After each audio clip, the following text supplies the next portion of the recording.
अस्सलाम वालेकुम and welcome to जोर का जोड़। आई होप आप लोग खैरियत से होंगे और अच्छे से अपना ख्याल रख रहे होंगे। खैरियत से जब मैं पूछती हूँ तो मुझे सबसे पहले ये कहते हुए ही जहन में ख्याल आता है कि पाकिस्तान क्रिकेट को अगर हम फॉलो कर रहे हैं तो पता नहीं कैसे खैरियत से होंगे। बिकॉज एक तरफ जहाँ मेंस टीम की बात करें तो जो हालात हैं वो हम देख ही रहे हैं, और फिर साइड लाइन्स पे जो सब कुछ हो रहा है, एंड देन वुमेन टीम की बात करें तो वो भी हालात हमने कल देख लिए। खैर उसके हवाले से भी डिस्कशन होगी कि वुमेन्स वर्ल्ड कप में किस तरह कैंपेन का स्टार्ट किया पाकिस्तान वुमेन टीम ने। मगर साथ ही साथ जहां मेंस टीम की हम बात करें या ऑल ओवर पाकिस्तान क्रिकेट के अफेयर्स की बात करें तो कुछ अजीब ही हो रहा है। कुछ सिलसिला ऐसा चल रहा है कि आपको लगता है कि आपने सीधे हाथ मुड़ना है, मगर अचानक से आप उल्टे हाथ मुड़ जाते हैं, क्योंकि खबर कुछ और आती है, होता कुछ और है और सिलसिला कुछ और बैठता है।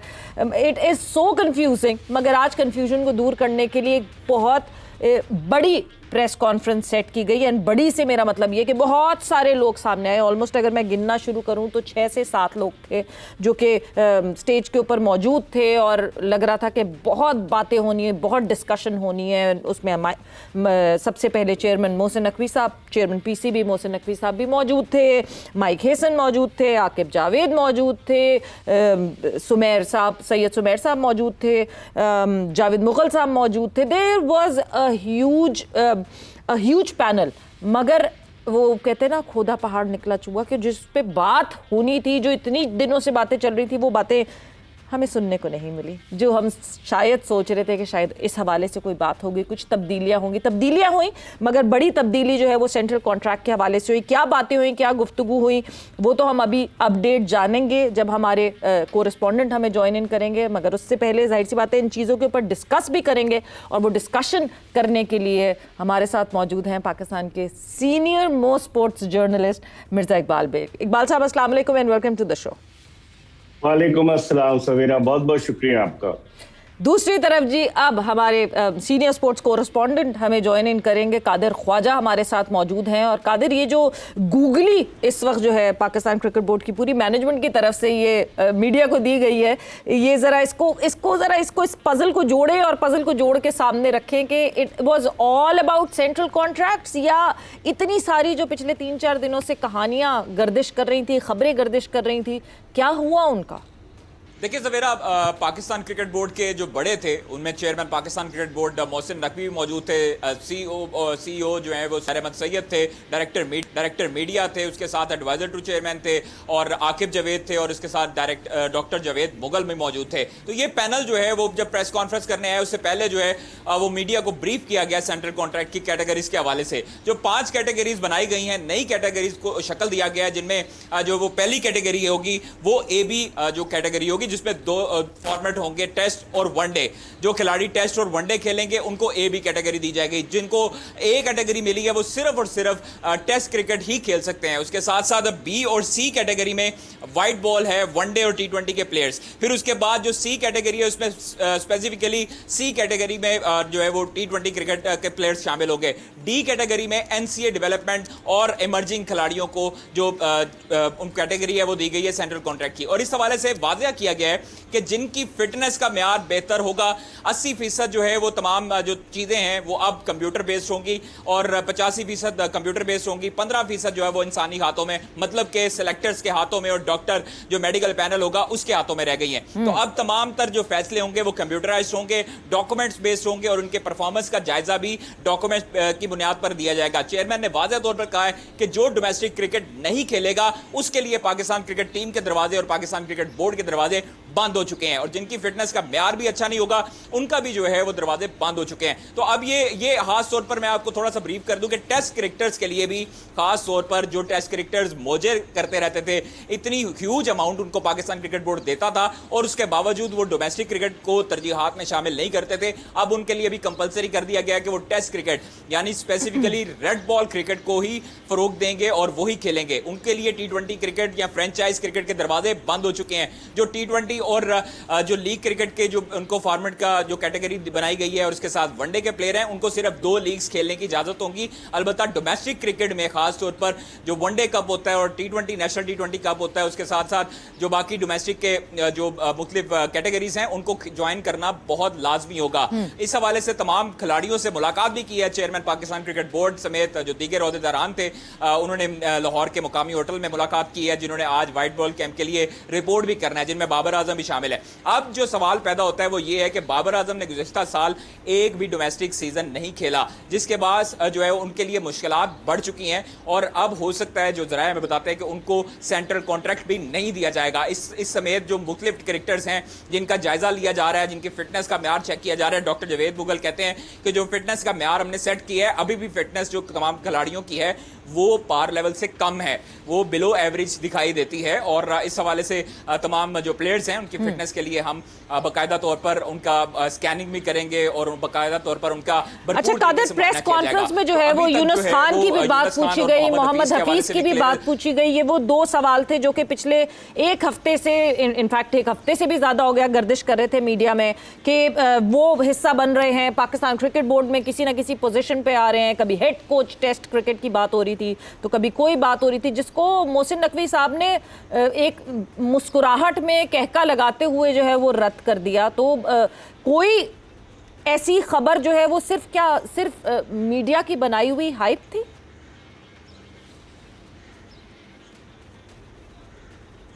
देखिए, चेयरमैन ने आज बाकायदा तौर पर वाज़ेह किया है यूनुस खान के हवाले से भी और मोहम्मद हफीज़ के हवाले से भी कि वो इन तमाम क्रिकेटर्स के साथ राब्ते में ज़रूर हैं, क्रिकेटिंग सर्कल जो है वो अपना बड़ा करने जा रहे हैं, लेकिन अभी उनके लिए क्या ओहदा डिफाइन किया है वो अभी जो है वो उसका फैसला नहीं हो सकता। और ये उनको बातें मीडिया से ही पता लग रही हैं कि ये फैसले हो चुके हैं। अलबत्ता ये फैसले नहीं हुए कि यूनुस खान को सरफराज की जगह लाने का फैसला किया गया है या मोहम्मद हफीज़ जो है वो सिलेक्शन कमेटी में होंगे, और ये अभी तक फैसले नहीं हो सके। अलबत्ता मुलाकात के हवाले से उन्होंने बिल्कुल डिनाई नहीं किया और उन्होंने कहा है कि मुलाकातें हुई हैं और तमाम जो क्रिकेटर्स हैं उनकी जो हम एक्सपर्टीज हैं उसको हम यूटिलाइज करने की कोशिश करेंगे और आइंदा आने वाले वक्त में जो खला हैं उनको पुर करने की भी कोशिश किया जाएगा। लेकिन ये उनका बाकायदा तौर पर ये कहना था, कैटेगोरिकली उन्होंने कहा है कि मीडिया से हमें ये खबरें मौसूल हुई हैं कि उन्होंने खुद ही इनको हेड कोच भी बना दिया और खुद ही उसके बाद जो है वो हेड कोच के ओहदे से हटा भी दिया। तो ये चीजें जो हैं ये चीजें चेयरमैन ने क्लियर की हैं कि इस हवाले से अभी तक कोई डिसीजन नहीं हो सका कि यूनुस खान को बैटिंग कोच या हेड कोच का ओहदा दिया जा रहा है पाकिस्तान टेस्ट टीम का, सरफराज को हटाने जाने का या फैसला किया गया या शान मसूद को हटाए जाने का फैसला किया गया। अलबत्ता अभी तक ये जो डिसीजंस हैं वो मंजर आम पर नहीं आ सके हैं। ठीक है कादिर, बहुत बहुत शुक्रिया हमें अपडेट करने का। एंड इकबाल साहब, सीधा मैं आपकी तरफ आऊँगी। सबसे पहले तो ये जो डिसीजन लिया गया जो है सेंट्रल कॉन्ट्रैक्ट की बात हुई, अजीब सी एक बात लगती है, एक साल में ऐसा 180 डिग्री का ट्विस्ट और चेंज आया पाकिस्तान क्रिकेट बोर्ड में कि जो पाकिस्तान क्रिकेट बोर्ड जिसने कैटेगरी डी में अपने टेस्ट क्रिकेट के कैप्टन को रखा था, शान मसूद जो कि कैटेगरी डी का हिस्सा थे पिछले सेंट्रल कॉन्ट्रैक्ट में, अचानक से अब उनको ख्याल आया है कि नहीं जी टेस्ट क्रिकेट को ज़्यादा वैल्यू देनी है और ए और बी कैटेगरीज जो हैं वो टेस्ट क्रिकेटर्स के लिए होंगे। ये मतलब ये अचानक से इंकशाफ हुआ पाकिस्तान क्रिकेट बोर्ड को कि नहीं जी टेस्ट क्रिकेटर्स को ज़्यादा वैल्यू देनी चाहिए? सवेरा, सबसे पहले तो जो कादिर ख्वाजा साहब बता रहे थे, खुद ही ये चला रहे थे कि जी यूनुस खान जो है वो हेड कोच बन रहे हैं, सरफराज की जगह कप्तान तब्दील हो रहा है। आप इनकी टाइम लाइन उठाकर देख लें, कप्तान की तब्दीली के हवाले से बड़े अरसे से बात कर रहे थे लेकिन कुछ भी नहीं हुआ। वो जो आपने शुरू में इंट्रो दिया ना कि खोदा पहाड़ और निकला चूहा, 9 जून 2024 को भी कुछ ऐसी सूरत हाल थी जब पाकिस्तान भारत के हाथों हारा था बड़े क्लोज मार्जिन से न्यूयॉर्क में T20 वर्ल्ड कप के, और कहा गया था कि सर्जरी होगी, लेकिन कोई सर्जरी नहीं हुई। अब उसके बाद जो सूरत हाल तब्दील हुई, इतने सारे टेस्ट क्रिकेटर, और वो जो आपके कॉरेस्पॉन्डेंट कह रहे थे कंप्यूटराइज, तो भाई अगर कंप्यूटराइज कर रहे हैं तो रोबोट मंगा लें। 80% वो कह रहे हैं कंप्यूटराइज्ड होगा, तो क्या थ्रू रोबोट आप क्रिकेट को चलाएंगे? कैसे क्रिकेट चलेगी? और आकिब जावेद साहब बड़ी दीदा दिलेरी के साथ बैठे हुए अपनी फिलॉसफी जा रहे थे। मैं समझ रहा हूँ कि प्रोफेसर का खिताब हफीज के बजाय आकिब जावेद को मिलना चाहिए, जिस ऐसे अंदाज से वो चीजों को घुमा रहे थे और बता रहे थे। आप मुझे बताएं सवेरा, आप इतने अरसे से कवर कर रही हैं, प्रोग्राम कर रही हैं, कितने टेस्ट क्रिकेटर्स आए पाकिस्तान क्रिकेट बोर्ड 6 फरवरी 2024 के बाद से मैं बात कर रहा हूं, जब नकवी साहब पीसीबी के चेयरमैन बने, कितने टेस्ट क्रिकेटर्स आए और क्या हुआ? मोहम्मद यूसुफ, अब्दुल रज़ाक, बेशुमार क्रिकेटर्स, अगर मैं नाम लेना शुरू करूं एक तवील फहरिस्त है। तो आप फिर दोबारा आप क्रिकेटर्स की तरफ लौट कर जा रहे हैं। आपने 5 मेंटोर्स रखे थे, उन्होंने क्या किया? आपके 5 मेंटोर्स में से 2 तो चले गए, 3 अभी भी मौजूद है। मतलब एक अजीब केओस है अगर आप इस तरह के इकदाम करेंगे। क्योंकि देखें, चेयरमैन साहब बिजी रहते हैं, माशाल्लाह वजीर दाखिला है, मज़ाकरात में भी, सालिसी में भी रोल प्ले कर रहे थे। तो जो नीचे वाले हैं उनके लिए ये मौका मिल गया। अब मजे की बात है, पीसीबी के डायरेक्टर मीडिया जो थे वो डाइस पर बैठे हुए थे। तो अगर इस तरह की खबरें आ रही थी जो चेयरमैन साहब कह रहे थे, मैं खुद देख रहा था, तो कम से कम पाकिस्तान क्रिकेट बोर्ड इस बात की तरदीद ही कर देता कि नहीं साहब ये महज अफवाहें हैं, और जब प्रेस कॉन्फ्रेंस होगी तो आपको क्लियर हो जाएगा। ये खबरें चलवाई जाती हैं, अपने लोगों के जरिए ये खबरें चलवाई जाती हैं। बाद लोग इन्हें बसूरत दीगर दूसरी जबान में टाउट्स कहते हैं, लेकिन ये खबरें चलवाई जाती हैं। और जब खबरें चल जाती है उसका रद्द अमल देखने की कोशिश की जाती है, और जब रद्द अमल आता है तो उसके बाद फैसला। और जहां तक बाबर आजम की बात है, मुझे लग रहा है कि आतिफ जावेद के दरमियान सर्द जंग जो है वो अब शिद्दत इख्तियार कर गई है। जो ये नए फैसले किए जा रहे हैं, बाबर आजम आपका जो पीएसएल का टॉप स्कोरर था, तो आप उसको T20 से कैसे निकाल देंगे कि सिर्फ टेस्ट क्रिकेट? और वो मेरी समझ में नहीं आ रहा है, ये चेयरमैन साहब को जो मशवरे दे रहे हैं वो शाह से ज्यादा शाह के वफादार बनने की कोशिश कर रहे हैं, और पाकिस्तान क्रिकेट को बेहतरी की तरफ ले जाने के बजाय तनज़ुली की तरफ लेकर जा रहे हैं। बिल्कुल। और इकबाल साहब, मतलब मुझे एक बात ये नहीं समझ आती, ये जो जिस तरह आपने अभी जिसका जिक्र किया कि जब ये नाम रोटेट किए जाते हैं, ये नाम मीडिया में फ्लोट किए जाते हैं, लगता ऐसा ही है कि आप जो हैं देख रहे हैं कि कितना कितना जो है वो पानी गर्म है, कितना जो है आप इस पे कोई डिसीजन ले सकते हैं या नहीं ले सकते हैं। वो इसी तरह वो फ्लोट किए जाते हैं, मगर वो नाम फ्लोट, वो सिर्फ नाम नहीं है, वो हमारे फॉर्मर टेस्ट क्रिकेटर्स हैं, वो हमारे लेजेंड्स हैं। क्या उनके साथ रिलेशनशिप खराब होने की हम इस पे नहीं सोचते कि इस पॉइंट ऑफ व्यू पे इस वक्त यूनुस खान क्या सोच रहे होंगे? क्योंकि बैक हैंड पे मीटिंग्स तो हुई हैं, ये तो मोहसिन नकवी साहब ने खुद भी अग्री किया। मोहम्मद हफीज क्या सोच रहे होंगे? क्या ये उनके लिए डॉन्टिंग नहीं होता? एक मैदान में 2 तलवारें नहीं रह सकती, बल्कि 3 तलवारें। आकिब जावेद तो ऑलरेडी मौजूद है सवेरा। अब यूनुस खान बहुत बड़ा खिलाड़ी है पाकिस्तान के लिए, 10,099 रन बनाए, टॉप रन गेटर। हफीज भी पाकिस्तान का एक नाम रहा है। तो मैं सोच रहा था कि यूनुस खान और हफीज, क्योंकि आकिब जावेद टर्म्स डिक्टेट करा रहे हैं, इसमें कोई शक नहीं कि आकिब जावेद की बड़ी नॉलेज, लाहौर कलंदर्स के साथ इब्तिदा में नाकामियां उनके हिस्से में आई, फिर उन्होंने कामयाबियां भी देखी। लेकिन अब वो जिस तरीके की जो मंतक पेश कर रहे हैं वो मंतक समझ में नहीं आती। और मुझे तो यही लग रहा है कि एक मैदान में 3 तलवारें नहीं रह सकती। क्योंकि आप देखें, जब यूनुस खान का नाम फ्लोट हुआ तो उससे पहले ही आपने 49 खिलाड़ियों के नामों का ऐलान कर दिया कि कैंप के लिए। तो फिर हेड कोच, फिर कामरान गुलाम का नाम नहीं है, कई लोगों के नाम नहीं। तो हेड कोच अगर वो आ रहे थे तो उनसे कंसल्टेशन तो जरूरी थी ना, कंसल्टेशन भी नहीं हुई। तो इसका मतलब है खेल जो है वो जारी है। अब इस खेल का इख्तिताम क्या होता है ये देखना होगा। इकबाल साहब, आकिब जावेद की आपने बात की, नो डाउट कि उनकी जो उन्होंने जो है किया है पाकिस्तान क्रिकेट के लिए या लाहौर कलंदर्स के लिए भी, आपने उनको बड़े अच्छे एक किरदार में देखा सामने, जिस तरह उन्होंने इवेंचुअली उस टीम को बिल्टअप करके और खड़ा कर लिया सामने। 2 के शुरू में सबको बड़ा डाउट था कि ये क्या कर रहे हैं अपनी टीम के साथ, ये क्या कॉम्बिनेशन सेट कर रहे हैं। मगर जब से पाकिस्तान क्रिकेट बोर्ड में आकिब जावेद साहब आए हैं, तब से जो है हमें हालात बेहतर होने के बजाय हालात बदतर होते हुए दिखे हैं, हालात बुरे होते हुए दिखे हैं। हमने अपनी होम कंडीशंस को जी हम ठीक है रैंक टर्नर्स बनाएंगे, फ़ायदा उठाएंगे, मगर इवेंचुअली हमें लड़के एक्सपोज होते हुए दिखे जब वो बाहर चले गए अपनी होम कंडीशन से। आकिब जावेद साहब से आज एक सवाल हुआ जिस पे उनसे कहा गया कि कोई तो टाइमलाइन दें, किसी टाइमलाइन पे तो पता चले कि कब क्या होगा। तो वो इतना हैरान हुए इस बात पे कि मैं कोई फॉर्च्यून टेलर या मैं ज्योतिषी तो हूं नहीं कि मैं कुछ बताऊंगा, मगर क्या दुनिया भर में कोचेस जब आते हैं या कोई मेंटोर्स जब आते हैं, क्या वो टाइमलाइन नहीं देते? वो अगले 5 साल या अगले 2 साल में बताते हैं ना कि हम अपनी टीम को यहाँ देखेंगे, दिस इज आवर गोल। तो ये कोई अनोखी बात तो नहीं थी जिस पे उन्होंने गोल गोल गोल गोल गोल गोल जवाब घुमा दिया?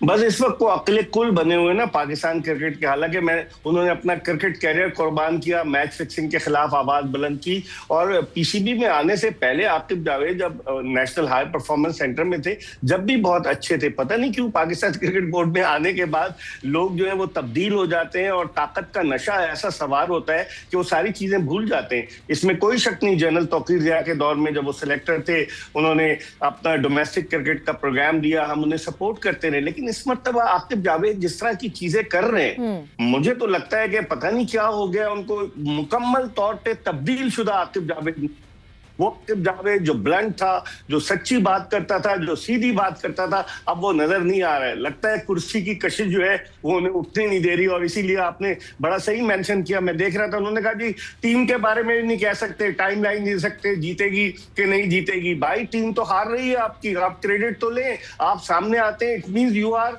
Unofficial chief selector. तो अब ये आपकी जिम्मेदारी बनती है ना, मीडिया में आप सामने आते हैं, आप सारे शॉट्स खेल रहे हैं, आप हाई परफॉर्मेंस सेंटर के डायरेक्टर हैं, आप डिजर्विंग प्लेयर जो है वो बाहर हो जाते हैं। वो कहते हैं कि नहीं, आपने सुनी उनकी मंतक सुनी सवेरा, वो कहते हैं कि जी वो जो 16 प्लेयर देते हैं उनको खिलाना, 11 को खिलाना जो है कप्तान और कोच का काम है। तो भाई आप चीफ सेलेक्टर हैं, आप नहीं रेकमेंड कर सकते। अब वो जो आपका कॉरेस्पॉन्डेंट कह रहा था कंप्यूटराइज्ड होगा, अगर कंप्यूटराइज हो गया तो फिर इनका क्या काम रहेगा, सेलेक्टर्स का क्या काम होगा, मुझे और ये कंप्यूटराइज वाली कहानी ये इकबाल साहब नई नहीं है, एआई वाली कहानी, एआई से सिलेक्शन होगी, एआई से जो है स्क्वाड में आएंगे, ये हम पहले भी बातें सुन चुके हैं जिससे कोई फर्क नहीं पड़ा था। कुछ प्री रिक्विजिट्स रखे हैं सेंट्रल कॉन्ट्रैक्ट के, जिन प्री रिक्विजिट्स के ऊपर हम बिल्कुल बात करेंगे। वक्त एक ब्रेक का हुआ है, ब्रेक पर जा रहे हैं। ब्रेक से वापस आकर पाकिस्तान वुमेन टीम की शुरुआत कैसी हुई उस पर भी डिस्कशन होगी आफ्टर दिस शॉर्ट ब्रेक।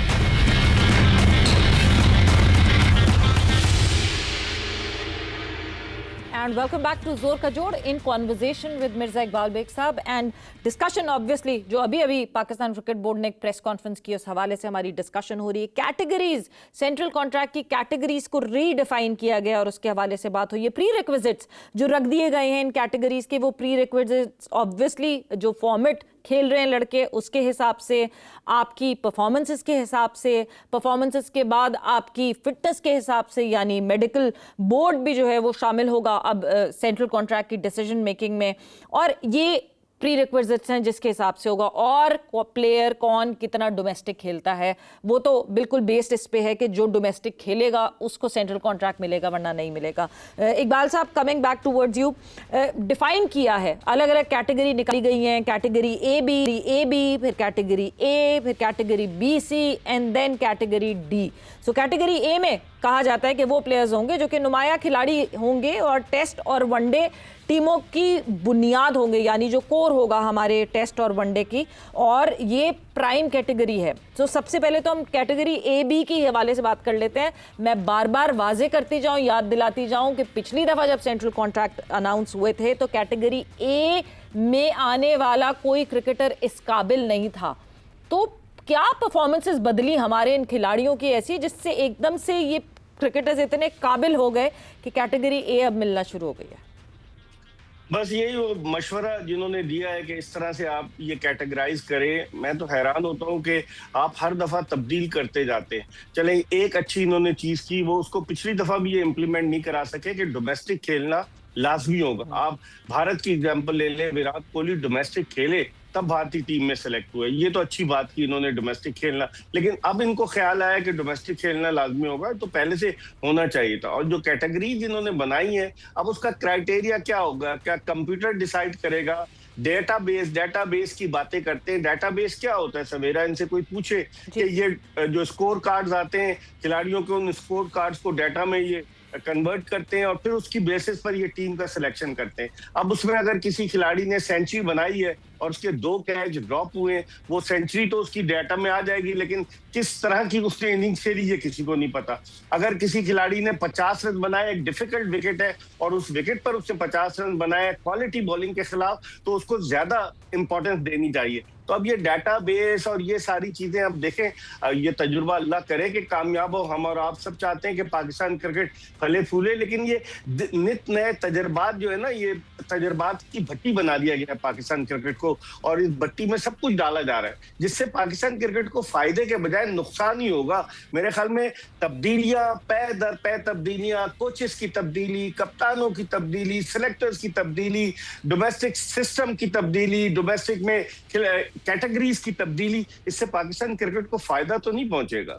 बिल्कुल फायदा नहीं पहुंचेगा। और जिस तरह की जो परफॉर्मेंसेस सामने आ रही हैं, उन परफॉर्मेंसेस पे जब ये सारी बातें होती हैं आके, तो ऐसा लगता है कि ये अब हश हश कर रहे हैं अंडर द कार्पेट, सारी चीजें डाल के एक नई चीज के पीछे जो है वो पूरी आवाम को लगा देंगे कि अच्छा जी अब हम देखें इस तरह कर रहे हैं। जिस तरह आपने शुरू में भी कहा था कि सर्जरी का नारा तो जब भी लगा था जब हम न्यूयॉर्क के मैदान में मौजूद थे और जब हम इंडिया से 120 रन नहीं हम चेस कर सके थे और इंडिया से हमें शिकस्त का सामना हुआ था, तो सर्जरी का नारा तब भी लगा था। बट वापस आके फिर शायद मोहसिन नकवी साहब को जो है वो अपनी बातों में फिर से इन सब ने जकड़ लिया था एंड आज भी लगता है कि वो दिन फिर से वापस आ गया।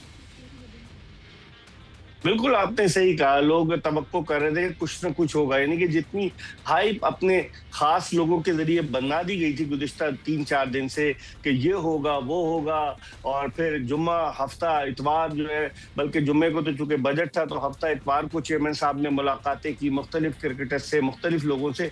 आपको याद होगा पहले भी मुलाकात की थी इसी 5 स्टार होटल में। चेयरमैन साहब ने इतने सारे टेस्ट क्रिकेटर्स को बुलाया था जब चार्ज दिया था चेयरमैन का, तो उस वक्त भी टेस्ट क्रिकेटर सारे आए, सबने अपनी अपनी तजावीज दी। उन तजावीज पर अमल दरामद किसने नहीं होने दिया, ये भी कोई एक $1 मिलियन क्वेश्चन है। फिर उसके बाद वही फिर दोबारा हम उनसे मशवरे कर रहे हैं। अब आप बताएं ना कि मशवरे करने से इक़दामात उठाने में बड़ा फर्क होता है। आपने मशवरा तो किया तो अब आप कुछ करें, आप कुछ नहीं हो रहा, तो वही लोग जो बैठे हुए ना घूम फिर के, तो वो किसी को आने नहीं देते और उनकी दुकान चमक रही वो चमकने देते। तो अब जब ये बात सारी अब हो गई है, जब आप कोई क्राइटेरिया इस तरह का सेट नहीं कर रहे, हम परफॉर्मेंस बेस इवैल्यूएशन टीम की तो करेंगे, पर ये परफॉर्मेंस बेस इवैल्यूएशन कैसे होगी? मैं फिर से आकिब जावेद की उस बात पे जाऊंगी कि आकिब जावेद ने कुछ कमिट ही नहीं किया कि मैं तो कुछ कमिट कर ही नहीं सकता। ऐसा नहीं है कि मैं ये कहूँ कि जी इतने 6 महीने बाद टीम हारेगी नहीं, तो उन्होंने तो हर कमिटमेंट से जो है वो हाथ उठा लिया। इन लोगों की भी तो परफॉर्मेंस की एवोल्यूशन होनी चाहिए ना, क्या ख्याल है आपका? जब प्लेयर्स की एवोल्यूशन होती है तो जो लोग उन प्लेयर्स को सिलेक्ट कर रहे हैं उनका भी तो एहतसाब होना चाहिए। उनका एहतसाब तो नहीं हो रहा। प्लेयर्स के लिए कैटेगरी बना दी कि वही लोग वहां पर बैठे हुए। मेरी तो समझ में नहीं आता। आकिब जावेद बड़े ब्लंट आदमी थे, मैं फिर कहूंगा बोल्ड सवालात के जवाबात देते थे, लेकिन इस मरतबा लगता है कि कोई और आकिब जावेद आया था। ये शेखुपुरा वाला आकिब जावेद नहीं लग रहा था मुझे। ये पाकिस्तान क्रिकेट बोर्ड की कुर्सी की जिस तरह आपने बात की ना, मुझे लगता है उस कुर्सी पे साइलेंसर लगा होता है और बड़े बड़े आते हैं जो बात करते हैं, क्योंकि हम सबको बहुत उम्मीद थी आकिब जावेद साहब से कि एटलीस्ट ये जो है ना ये कॉम्प्रोमाइज नहीं करेंगे मेरिट पे, ये बात करेंगे डट के, बिकॉज इनकी ट्रैक रिकॉर्ड ऐसा बता रहा है। मगर वो ट्रैक रिकॉर्ड थोड़ा सा हिल गया। बिल्कुल आपने सही कहा। जब इन्होंने मैच फिक्सिंग के हवाले से जब ये गवाहियां वगैरह देने, खुद इन्होंने बताया कि उस वक्त एक कमरे में 2 खिलाड़ी ठहरा करते थे, तो कहने लगे जब मैं कमरे में दाखिल हुआ तो मोहम्मद यूसुफ कंबल ओढ़कर सो गए। और मैंने कहा क्या हुआ, तो कहने लगे कि मतलब सब इनसे अवॉइड कर रहे थे कि ये इतने ब्लंट थे, इतने सच्चे थे, लेकिन फिर क्या हुआ, मैं तो हैरान होता हूँ कि वो कहानी और आज की कहानी में कितना फर्क है। बिल्कुल।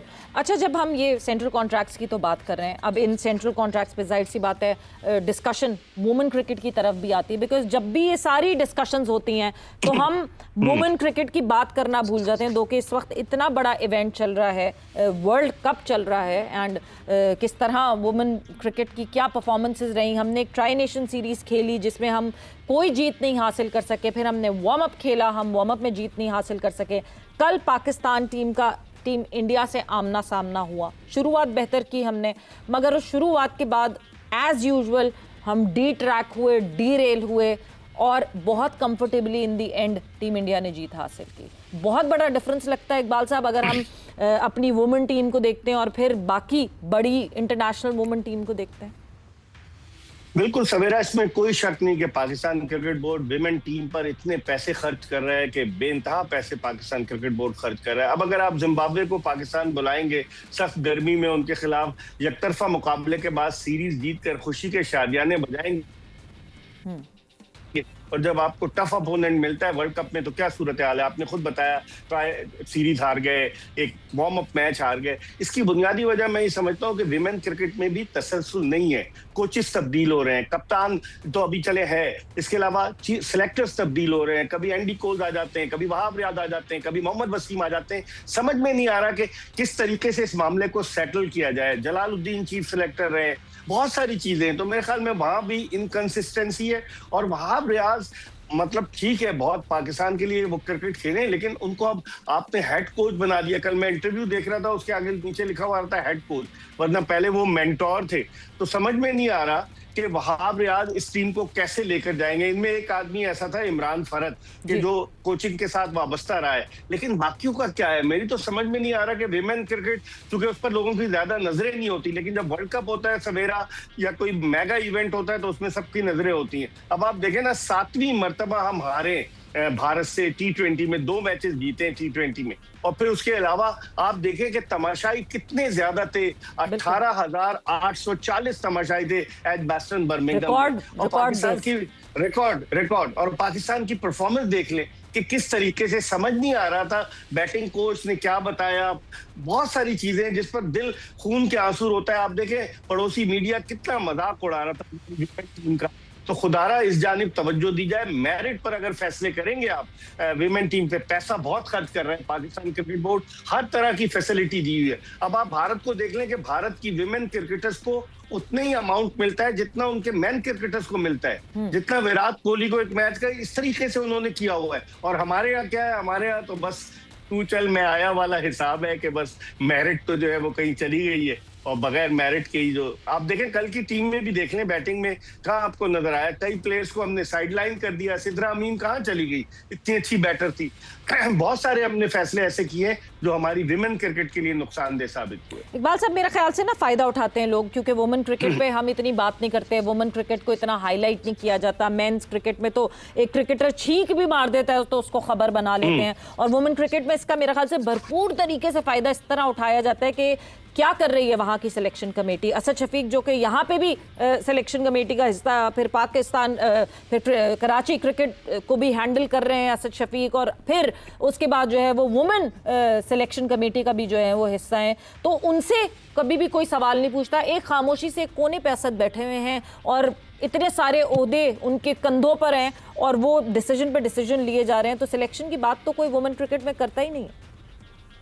वो असद शफीक जो है वो एक तो ना बोलते हैं ना सुनते हैं, वो बिल्कुल उम्मुन बुकमुन सुम्यून की तरह से है। और आप नोट करें कि वो बैटिंग कोच भी बन गए पाकिस्तानी टीम के, और कराची में वाक़ Hanif Mohammad high performance centre के इंचार्ज भी वही हैं। बहुत सारी चीजें उनके हिस्से में आ रही हैं। तो अब क्या करेंगे? सिलेक्टर भी वही हैं, विमेन के भी सिलेक्टर हैं, मैन के भी सिलेक्टर हैं। तो क्या पाकिस्तान में जो 262 टेस्ट क्रिकेटर्स आए हैं, कुछ तो इंतकाल करके, कोई भी इस काबिल नहीं है जिसको जिम्मेदारी सौंपी जा सके।